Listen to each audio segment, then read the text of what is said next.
شاہد خاقان عباسی کی پاکستان مسلم لیگ نون کے senior voice صدر پریزیڈنٹ کی حیثیت سے اپنے عہدے سے استعفیٰ دینا آج پاکستان کے سیاسی منظرنامے میں سب سے بڑی خبر تھی۔ یقیناً پاکستان مسلم لیگ نون میں اس قسم کی اختلاف کی اور اس قسم کی استعفوں کی بہت زیادہ مثالیں موجود نہیں ہیں۔ وہ معاملہ جس میں کہ نواز شریف کے فیصلے کو چیلنج کیا گیا ہو، نواز شریف صاحب کے فیصلے کو چیلنج کیا گیا ہو، وہ بھی سینئر لیڈرشپ کی جانب سے اعلانیہ، یقیناً یہ ایک بہت ہی امپورٹنٹ ڈیولپمنٹ ہے نون لیگ کے لیے بھی اور پاکستان میں موروثیت کی سیاست کے حوالے سے بھی، اور پاکستان مسلم لیگ نون میں اندرونی طور پہ اس حوالے سے کیا معاملات جنم لے رہے ہیں۔ پس منظر ہمارے سامنے ہے۔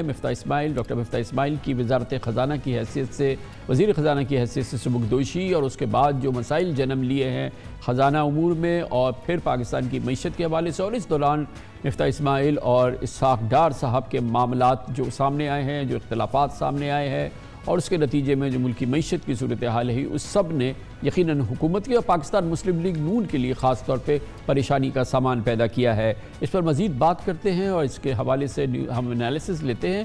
ہمیں جوائن کریں پاکستان کے ممتاز سینئر صحافی، نیوز اینالسٹ بھی ہیں، اپنا بہت عمدہ پروگرام بھی ہوسٹ کرتے ہیں، شہزاد اقبال ہمارے ساتھ موجود ہے۔ بہت بہت شکریہ شہزاد اقبال صاحب۔ یہ سمجھ میں نہیں آیا کہ بہت ہی ایک پرزور طریقے سے شاہد خاقان عباسی صاحب نے کنفرم کر دیا ہے کہ انہوں نے استعفیٰ دے دیا ہے، مگر وہ کہتے ہیں کہ وہ مسلم لیگ نون کے ممبر رہیں گے۔ یہ کیا معاملہ ہے؟ صاحب چپ بھی نہیں رہے، سامنے آ بھی نہیں رہے، کیا کنفیوژن ہے عباسی صاحب کے ذہن میں؟ بہت شکریہ کامران صاحب، مجھے بھی سمجھ نہیں آ رہا ہے کیونکہ جو ابھی آپ نے کچھ شارٹس سنوائے سعد رفیق صاحب کے، تو وہ کس یقین کے ساتھ یہ کہہ رہے تھے کہ مریم نواز صاحبہ ہماری چھوٹی بہن تو ہو سکتی ہے، باس نہیں ہو سکتی۔ مطلب وہ جس پارٹی میں ہے ان کو اندازہ ہونا چاہیے تھا کہ شریف فیملی وہ رول کرتی ہے اور ایک عرصے سے اس پارٹی کو پرائیویٹ انٹرپرائز کی طرح چلایا جا رہا ہے، تو مستقبل میں ہونا تھا یہ بات، تو مریم نواز نے آنا تھا کسی نہ کسی وقت۔ تو پتہ نہیں سعد رفیق صاحب کو یہ بات کیوں نہیں سمجھ آ رہی تھی۔ بہرحال جو پوزیشن شاہد خاقان عباسی صاحب نے لیے، وہ چند سیاستدانوں میں سے ہے جو ایک اصول کی بات کرتے ہیں، آپ ان کو یہ بھی کہہ سکتے ہیں ضدی ہیں، ایروگنٹ ہیں، یا پھر اڑ جاتے ہیں اپنی بات پہ، یہ استعمال کر سکتے ہیں آپ ان کے لیے، لیکن ان کا ایک اصولی فیصلہ تھا۔ ان کو پتہ ہے پارٹی کا سینئر وائس پریزیڈنٹ اگر مریم نواز کو بنا دیا ہے تو آہستہ آہستہ وہ آ کر اپنی گرپ مضبوط کرنا چاہیں گی پارٹی میں، تو ایسے میں ایک سینئر کا اس عہدے پہ رہنا پھر بنتا نہیں ہے، تو اسی لیے میرے خیال سے وہ علیحدہ ہو گئے ہیں اور جو بھی کام ان کو پارٹی دے گی شاید بغیر کسی عہدے کے وہ کرتے رہیں گے۔ لیکن ایک بات تو کلیئر ہے کہ اگر مریم نواز مستقبل ہے اس پارٹی کا تو اوبیسلی شاہد خاقان عباسی یا ان جیسے لوگ جو آواز اٹھائیں گے ان کی کوئی خاص جگہ اس پارٹی میں مستقبل میں رہے گی نہیں۔ محترمہ بے نظیر بھٹو کے حوالے سے بھی کہا جاتا ہے کہ کچھ انکلز تھے جن کو انہوں نے آ کے ہٹا دیا تھا، سائیڈ لائن کر دیا تھا، تو یہ ہوگا، یہ شفلنگ آپ دیکھیں گے عنقریب، مگر جو کھڑا رہے گا ساتھ میں۔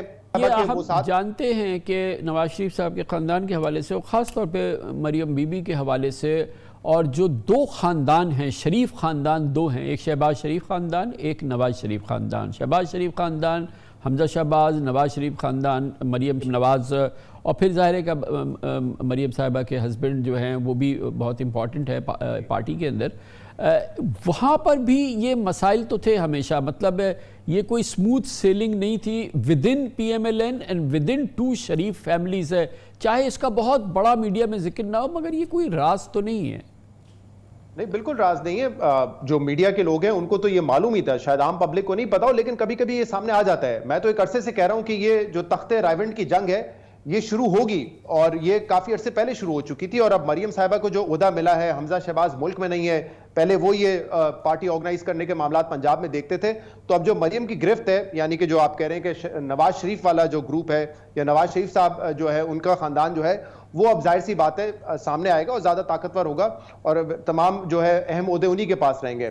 ہو سکتا ہے کہ مستقبل میں شاید ایسے ہو جائے، کیونکہ نواز شریف ہمیشہ پرائم منسٹر ہے، شہباز شریف صاحب کو پنجاب کا چیف منسٹر بنایا گیا، ہو سکتا ہے مستقبل میں اس طرح کی کوئی پوزیشن یا سلیمان شہباز کے لیے ہو یا حمزہ شہباز کے لیے ہو، بٹ پارٹی کی گرفت جو ہے وہ مریم صاحبہ کے پاس رہے گی۔ اس میں کامران صاحب ایک بات بڑی امپورٹنٹ ہے، اس میں تو کوئی شک کی بات نہیں ہے نا، دیکھیں کہ مریم نواز صاحبہ اس وقت نواز شریف کے بعد سب سے پاپولر ہیں، جلسے کرتی ہیں، بڑے جلسے کرتی ہیں۔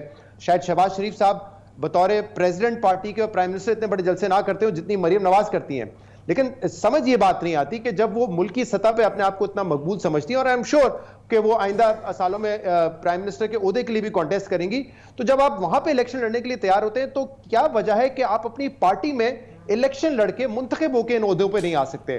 کیا وجہ ہے کہ مشاورت کر کے آپ ان عہدوں پہ نہیں آ سکتے؟ پارٹی ناراض ہے کہ ہم سے مشاورت تک نہیں کی گئی، اپنے بیٹے کے گھر ڈرائنگ روم میں بیٹھ کے ایک فیصلہ ہو گیا اور وہ پارٹی پہ تھوپ دیا گیا.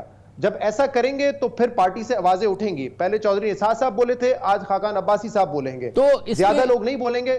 شاید یہی ان کو کانفیڈنس ہوتا ہے کہ زیادہ لوگ ہماری مخالفت نہیں کریں گے.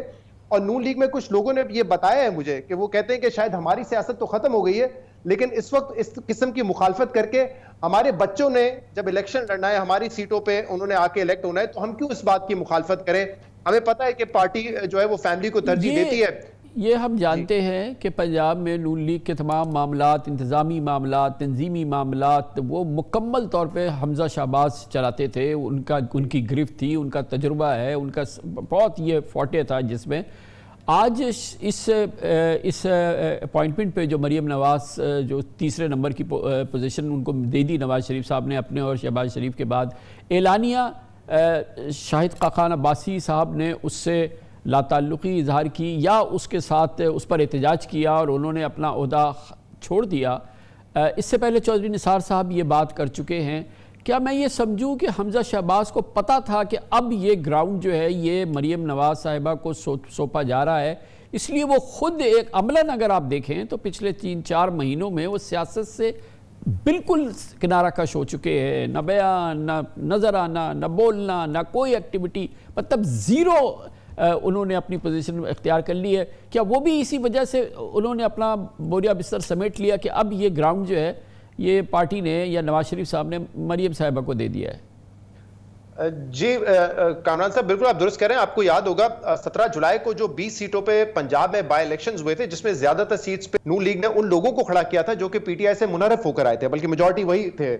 اس وقت بھی ایک یہ معاملہ پیدا ہوا تھا. مریم نواز صاحبہ چاہتی تھی کہ پنجاب میں کچھ سیٹس جو ہیں وہ نون لیگ کے لوگوں کو دی جائیں جو کہ لوئلسٹ ہیں, اور وہ سمجھتی تھی وہ بہتر پرفارم کریں گے. لیکن حمزہ شہباز اس وقت چیف منسٹر تھے, پارٹی کے معاملات بھی وہی دیکھ رہے تھے.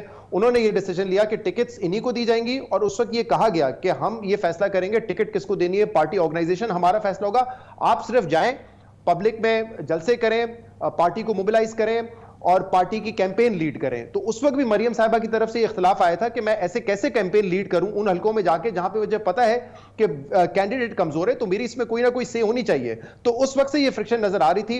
اور آپ درست کہہ رہے ہیں کہ حمزہ شہباز کو اب پتہ چل گیا ہے کہ ایٹ لیسٹ نیئر فیوچر میں مریم صاحبہ نے ہی دیکھنا ہے معاملات کو, وہ سائیڈ لائن ہو گئے ہیں. اب جو شہباز شریف کے خاندان کی طرف سے جو سیاست ہوگی بھی لگتا ہے اس میں حمزہ شہباز پیچھے ہوں گے, اور غالباً سلیمان شہباز کا زیادہ آپ عنقریب رول دیکھیں گے اس میں. تو اب یہ صورتحال میں ایک بڑا راکی سٹارٹ ملا ہے ویسے مریم صاحبہ کو. لنڈن سے جب وہ روانہ ہوئی اس پورے اہم مشن پہ, جس کا مقصد یہ ہے کہ یہ جو سنکنگ اس وقت ریٹنگ ہے نون لیگ کی, اس کو ریٹریو کرنا ہے ان کو کسی صورت سے. تو جس دن وہ لنڈن سے روانہ ہوئے تو وہ ڈی ویلیویشن ہو گئی 13-14% کی, آپ نے دیکھا روپی کی, پاکستان کی ہسٹری کی سب سے زیادہ. پھر جب وہ لاہور پہنچی تو پاکستان کی ہسٹری کے سب سے زیادہ پیٹرول ڈیزل پرائسز میں اضافہ ہو گیا. آج جب انہوں نے نکلی وہ روڈ ٹرپ پہ تو شاہد خاقان عباسی کے استعفے کی خبریں آ گئیں. یہ کوئی اندرونی روڑے تو نہیں اٹکائے جا رہے, مگر یہ تینوں واقعات کافی میننگ فل لگتے ہیں اور ٹائمنگ بہت ہی انٹریگنگ ہے.